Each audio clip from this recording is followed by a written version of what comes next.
Namaskar to all of you. Good morning and good afternoon and good evening. तो आप जिस भी समय हमारा ये लाइव रिकॉर्डिंग देखेंगे, आपको हमारे ऐप के जरिए ये वीडियो उपलब्ध होगा। ठीक है, इस वीडियो में आपको कई सारे टॉपिक्स कवर कराए जाएंगे, ठीक है, जो कि आपको हेल्प करेंगे हमारे पेड कोर्स को लेने में। ठीक है, इन कोर्स से जुड़कर आपको काफ़ी सारी जानकारी आपको मिलेगी आपके एग्जाम से रिलेटेड। ठीक है, ये एग्ज़ाम में आपको वाक़ई काफ़ी हेल्पफुल साबित होने जाएँगे अगर आप इस कोर्स को, इन वीडियोज़ को देखते हैं, लेते हैं। तो आज मैं एक टॉपिक लेने जा रहा हूँ, ठीक है, वनों के प्रकार। ठीक है, वनों के प्रकार।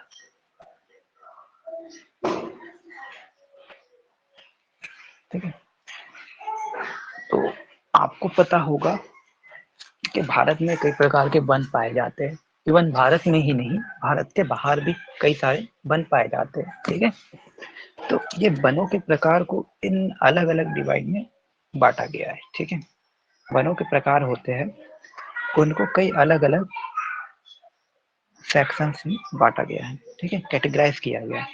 तो ये कैटेगराइज क्या है वो देखते हैं। सबसे पहले कैटेगरीज है प्रशासनिक आधार पर।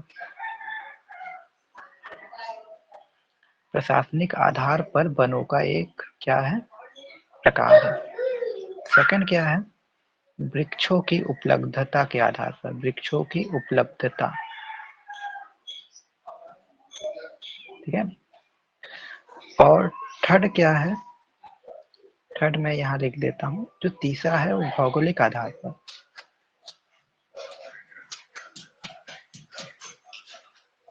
ठीक है, भौगोलिक भौगोलिक आधार पर।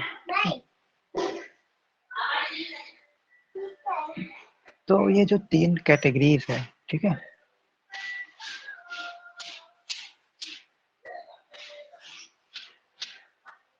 तो ये जो तीसरा टॉपिक है भौगोलिक आधार पर, ठीक है,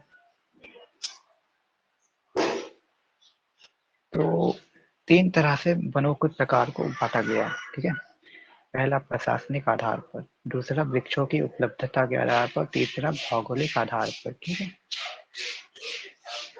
तो इस प्रकार से वनों को तीन भागों में बांटा गया है।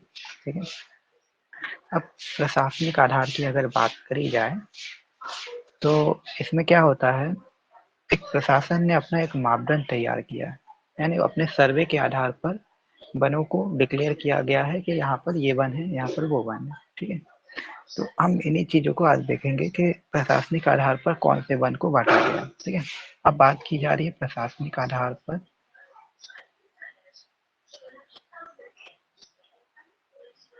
तो प्रशासनिक आधार पर भी इसे कैटेगराइज किया गया, सब कैटेगराइज किया गया है। और ये सब कैटेगरीज क्या है वो देख लेते हैं। एक तो है आरक्षित वन, ठीक है, और एक है संरक्षित वन। ठीक है, और तीसरा कैटेगरी है अवर्गीकृत वन।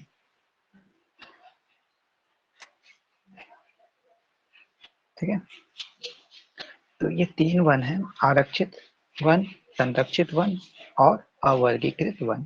ठीक है, अब आपको समझाने के उपलक्ष्य में मैं एक चीज बता देता हूँ। आरक्षित वन क्या होते हैं, जहाँ पर एक आरक्षण डिक्लेयर किया गया है वहाँ के एनिमल्स के लिए कि ये जगह उनके लिए ही रिजर्व होंगी। ठीक है, जैसे कि एक वन है कोई जहाँ पर टाइगर है, टाइगर पाए जाते हैं, तो वो खुले में आसानी से घूम सकते हैं। वहाँ पर जो नदी नाला होगा वहाँ पे जाके अपना पानी पी सकते हैं, जैसे भी अपने रहन सहन रख सकते हो। ठीक है, तो ये क्या होता है, आरक्षित वन होता है। संरक्षित वन क्या होता है, जहाँ पर संरक्षण दिया जाता है उनको, यानी कि उनके खाने पीने का ध्यान दिया जाता है, उनकी पूरी तरह से उनको मेडिकल फैसिलिटी प्रोवाइड की जाती है। फॉर एग्जाम्पल जू है ना, कोई चिड़ियाघर है, वहाँ पर क्या करता जाता है, एनिमल्स को अच्छे से प्रिजर्व करके या उन्हें मतलब संरक्षित रखा जाता है, उनकी देख रेख की जाती है। ठीक है, तो ये संरक्षित वन है। ठीक है, आरक्षित वन समझे आप, संरक्षित वन समझे। अब जो प्रशासनिक आधार पर तीसरा डिक्लेयर किया गया इन्होंने, तो अवर्गीकृत वन, यानी कि कहीं का जो क्षेत्रफल है किसी वन का, है ना, उसको पूरी तरह से उसकी अभी तक वो नहीं है, मैपिंग नहीं हुई है ना। तो उस क्षेत्र को अवर्गीकृत वन कहा जाता है। जैसे कि मान लीजिए आप रोड किनारे से जाते हैं, ठीक है, वो पूरा क्षेत्र वन के अंदर में आता है। किसी एक, मान लीजिए कोई एक नंदन वन है, तो वो पूरा उसे एरिया को कवर करता है। नंदन वन हो गया, या फिर हम मान के चले कोई एक Indira Gandhi tiger reserve point area declare किया गया है, तो वहाँ पे चारों ओर का एरिया को डिक्लेयर कर दिया गया है, जिसके लिए वहाँ के एनिमल्स के लिए। तो क्या होता है, ये अवर्गीकृत वन होता है ना। इसका क्षेत्रफल तो डिक्लेयर नहीं है, बट वो माना जा सकता है कि पूरी तरह से उस वन के क्षेत्रफल में आता है। तो ये होता है अवर्गीकृत वन। ठीक है, चलिए मैं नेक्स्ट टॉपिक देखता हूँ। ठीक है, तो पहला था प्रशासनिक आधार पर, ठीक है, ये प्रशासनिक, ठीक। दूसरा है वृक्षों की उपलब्धता। आते यहीं से दिखा देता हूँ मैं। वनों के प्रकार में जो पहला था प्रशासनिक आधार पर, ठीक है, तो ये पहला हमने कवर किया। दूसरा है वृक्षों की उपलब्धता के आधार पर। अब वृक्ष कई जगह पर अलग अलग क्वांटिटी में उपलब्ध होते हैं, ठीक है।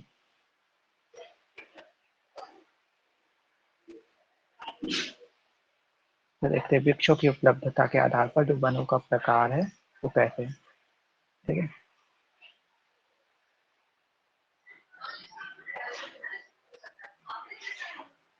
तो वृक्षों की उपलब्धता के आधार पर देखते हैं, पहला जो है मिश्रित वन,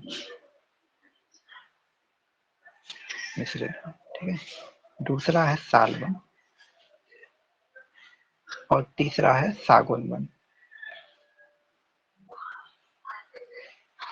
ठीक है।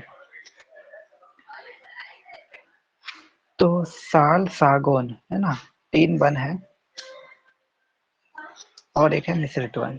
ठीक है, तीन तरह के वन पाए जाते हैं। किसके आधार पर? वनों की उपलब्धता के आधार पर, कि वनों को जो वृक्षों की उपलब्धता है किस एरिया में कहाँ पर कितनी है। तो ये कैटेगरीज जो थी ये तीन तरह की होती है। एक मिश्रित वन पाए जाते हैं, एक साल वन, और तीसरा सागौन वन, ठीक है। अब चौथा कैटेगरी देखते हैं। चौथा कैटेगरी, सॉरी, तीसरी कैटेगरी जो भौगोलिक आधार पर।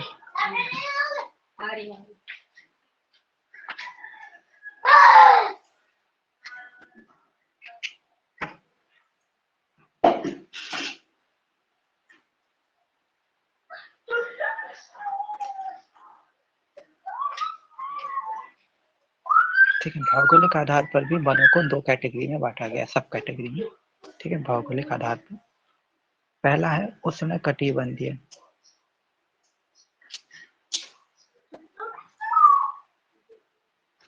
उष्णकटिबंधीय आर्द्र,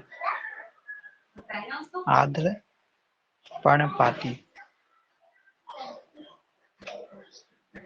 और दूसरा है उष्णकटिबंधीय, सेम रहेगा आपका, ठीक है। यहाँ पे रहेगा फल शुष्क पर्णपाती वन।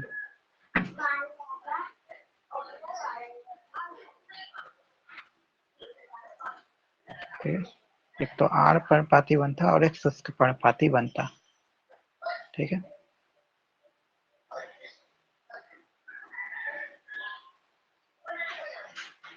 तो इस प्रकार से वनों की कैटेगरीज जो है तीन तरह से डिवाइड हुई है। एक उष्ण पर्णपाती वन, है ना, सॉरी, दो तरह से डिवाइड हुई है, एक उष्ण और एक दूसरा आर्द्र, शुष्क, ठीक है। उष्ण कटिबंधीय आर्द्र पर्णपाती वन ये पहली कैटेगरी थी, और दूसरी शुष्क पर्णपाती वन, ठीक है। तो इस प्रकार से हमारे वनों के प्रकार को तीन भागों में बांटा गया, ठीक है।